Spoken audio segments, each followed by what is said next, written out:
if you go to the area, you cannot use that area again to do anything. And they came, I think that time they came, the Sorry, if I may ask, are they still there?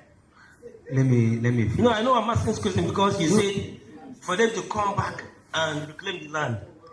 Immediately when they finish the just move. They left, Abi? Yes. So we have a principle in law that says you cannot place something on not expected to stand. If they are still there, you can find a way of making sure that they reclaim this land by doing the right. Now they're down there, who would you get? It's either you do it yourself or you wait for the government to come and do it for you. And another thing I want to add, you see, when these Chinese, when they came to a place like in a village, they dig a borehole, and after they finish everything, they destroy the borehole, and they went. So that thing really is paining me. Whenever we gather, I want to know what is the work of the PESMDAA in regard to make sure that if these people come to a community, this is what they're supposed to do, this is what they should not supposed to do.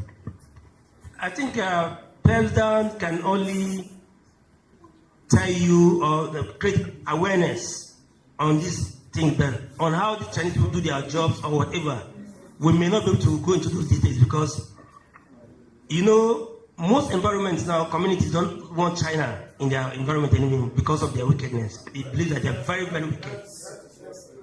So, I don't know. I think what he's trying to say is if there's a legal framework with which you can hold these people culpable whenever they are coming to your land, his own is a case study for future occurrence. If they are coming again, do we have a legal framework with which we can tell them, when you're coming, if you default this way, we will hold you responsible this way by the law? Yes, that one is there. No, corporate social social responsibility is negotiable. Hello, sir. Hello, sir. We have agencies in place, both federal and state government agencies in place that are really giving those powers to regulate these people and their activities. Can I say something? But as an individual, I don't think you have the power to tell a Chinese man what to do and what not to do with his structure. I think it has to do with government itself. The enforcement has to come with government. President cannot do that on their own. Let me create awareness that they shouldn't allow this thing to happen. Let me add to what you just said. Hello, one house, please. Hello. Yes, go ahead. Let me just add to what you just said. I was previously the Zonal Director of Solid Mineral National, South Zonal Director. His office is resident in my state. So when I went to apply for an office space at the Federal Secretariat, I had to visit his office. And we became friends and we were chatting. I now asked, what do these miners pay to the government at the end of the day? He said all they collect from miners is 200,000 naira yearly. Yes. Now, because they lack manpower, they are not able to go out to monitor the extraction of these solid minerals. These same government agencies, they don't have the manpower to do that. That is why we as PESMDAA, when we're coming, we should have a legal framework upon which we are standing to hold these people culpable. If we cannot stand for the people, then I don't see, there's no need for this association. Thank you. No, give it to this one. Give it to this one. I'll answer everything. Please. Give it to this one.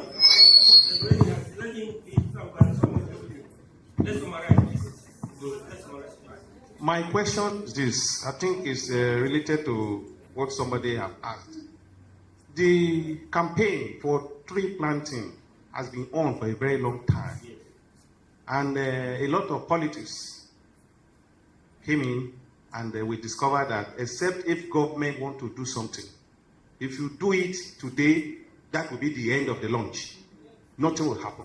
I want to ask, if PESDA, apart from their own awareness campaign that people should start planting, are we engaging ourselves in planting? Do we have a site in which we want to plant, or we only go out to encourage them to plant? What is our position? I think for the purpose of this planting, tomorrow or thereabout, I think there are sites that are already earmarked for planting already. Yes, for this purpose. Now to elaborate on the issues raised concerning the legal framework. Sir, hello. I want to talk about the legal framework now, please. Hello. Are we together?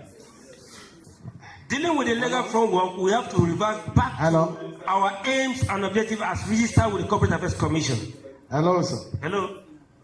Sir, I want to add to the young man's question, because myself and the national chairman approached the Minister of Environment.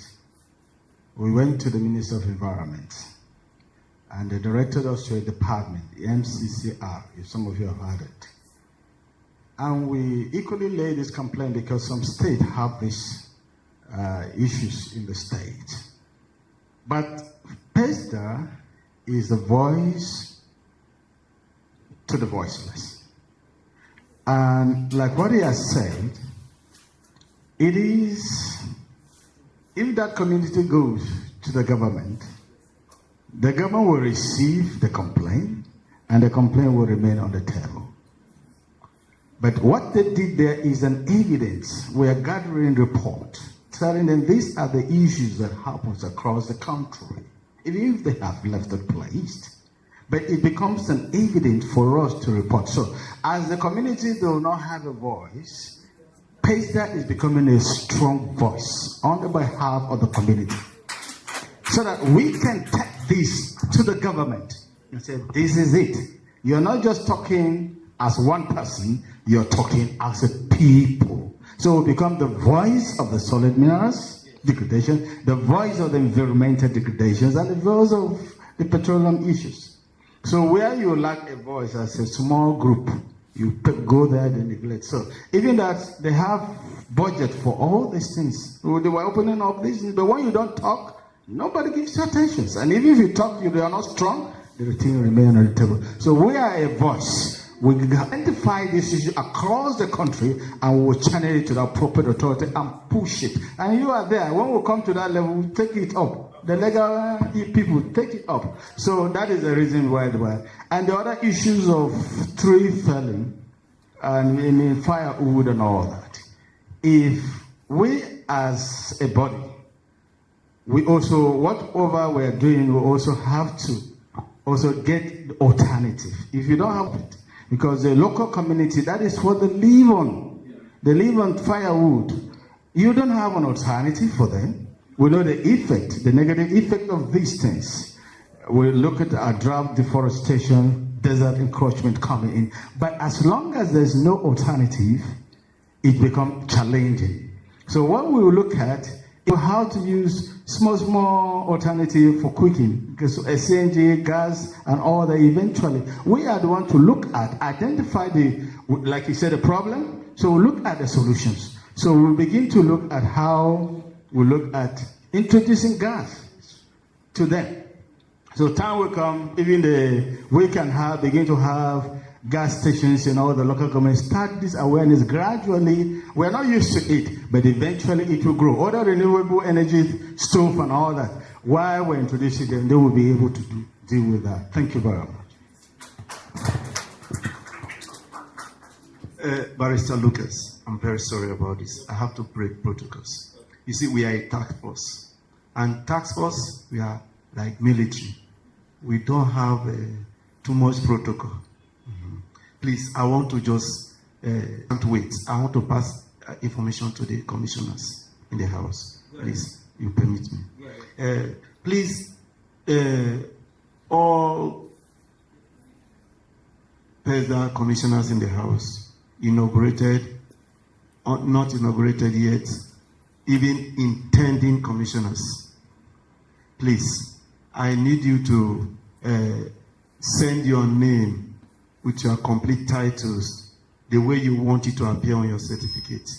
Send them to the new commissioners platform. Okay, any commissioners platform you belong to, please send them there now.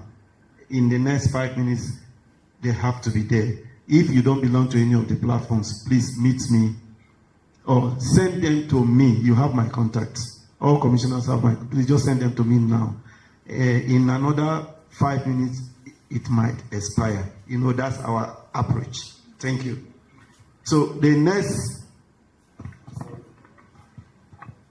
So, in conclusion, sir, we're talking about the legal framework, which we can be working with for now. We have to revert back to our aims and objectives as approved. Hello, sir. Are we together? Yes. We have our approved objectives that we intend to achieve, which is properly and it's approved by the government as registered by CAC. We can still go back, fall back to these rules or these objectives, these aims. When we get to this environment, we will have to tell them that this is what we're working with. And whoever is in doubt of whatever we are doing, want to question it, should take it up. Are we together? Hello? I am saying that we have some of our legal framework embedded in our registration of our documents. So nobody should tell you that you don't have anything to work with. We have. Maybe as time goes on, we will be properly trained and given this, what do you call it? This code so that we can have it at the tip of our fingers so we can work with, particularly task force. So thank you very much for taking your time. I remain Luca Okejoel. Have a great day.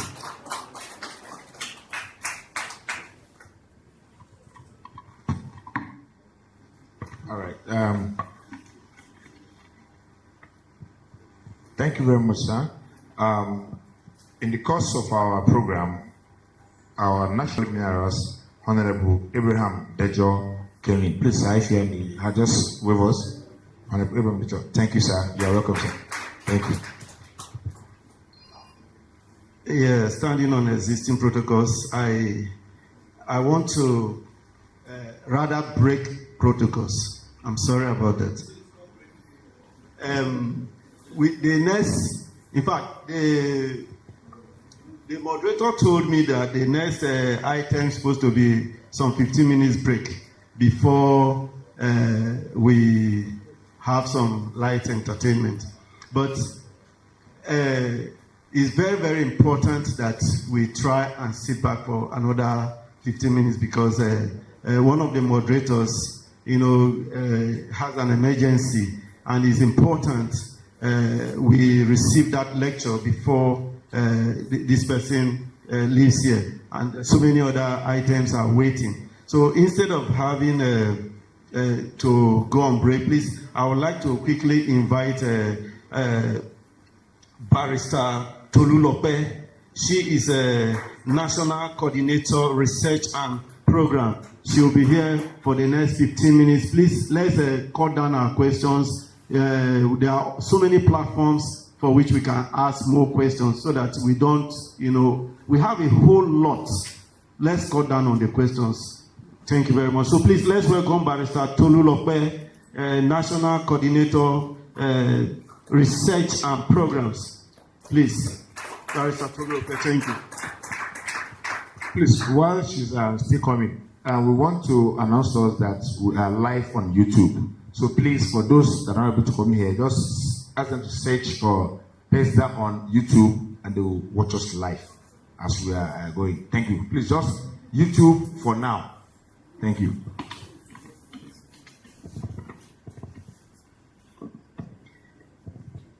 Good afternoon, distinguished commissioners and my important guests. I'll be standing on the existing protocol. I sincerely apologize for coming late. I had another engagement I needed to rush considering the importance of this meeting. And I'm supposed to speak on the a toolkit for advocacy visits. But before I commence, I would like to take it off from where Barrister Lucas ended.